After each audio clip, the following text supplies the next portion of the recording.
Brought to you by Agilus Diagnostics.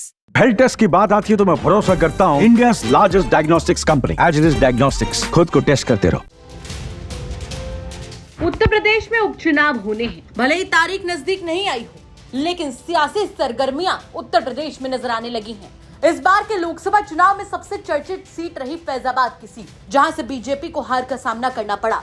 और BJP का किला ढहाने वाले कोई नहीं बल्कि समाजवादी पार्टी के अवधेश प्रसाद रहे। रातों रात समाजवादी पार्टी के लिए अवधेश प्रसाद हीरो बन गए। जिस तरह से बीजेपी को उन्होंने अयोध्या जैसी जगह पर पटकनी दी, उसके बाद उनका कद बढ़ गया। ऐसे में चर्चाएं चलने लगी कि अब जो मिल्कीपुर की सीट खाली हुई है उस पर उनके बेटे को उम्मीदवार बनाया जाए। लेकिन इसी चर्चा के बीच में खबर आती है। खबर ये कि समाजवादी पार्टी के सांसद अवधेश प्रसाद के बेटे और मिल्कीपुर से लगभग समाजवादी पार्टी के उम्मीदवार अजीत प्रसाद पर गंभीर आरोप लग जाते हैं।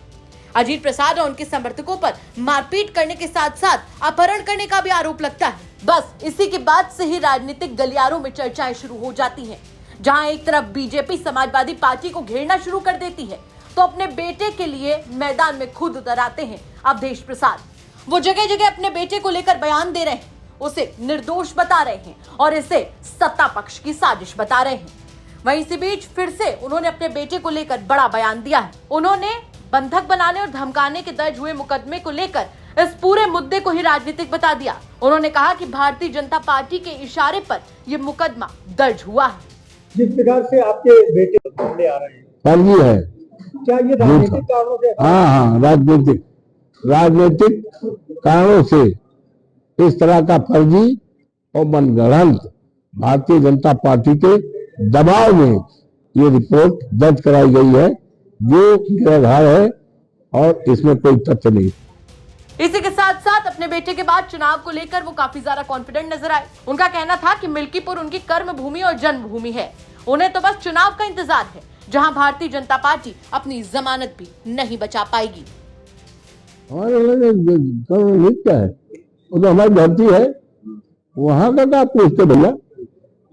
अब तो हमारी धरती है, हमारी पैदाइश है, हमारे नाते रिश्तेदार, और वहां के लोग लगातार हमें 12 में 35,000 जिताए थे, 22 में जिताए थे और 19 में जिताए थे, और अभी हम जीते हैं 4 तारीख को जो चुनाव जून को आया है संसद वाला, तो हम जीते हैं। तो यहाँ दूसरे की कहा मतलब क्या है भैया, हमारी रणनीति नहीं, ये तो पक्का लोग मान बैठे हैं। केवल देरी है या यूं कहिए समय के इंतजारा है कि जब तारीख आ जाए, वोट डालने का मौका आ जाए, तो एक तरफा भारतीय जनता पार्टी जमानत नहीं बचा पाएगी, जमानत नहीं बचा पाएगी।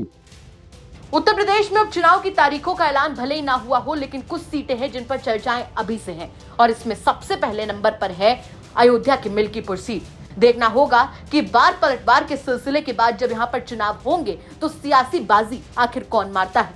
बाकी आपका क्या कुछ कहना है इस खबर पर कमेंट बॉक्स में जरूर बताएं। अयोध्या से बनवीर सिंह की रिपोर्ट, यूपी तक।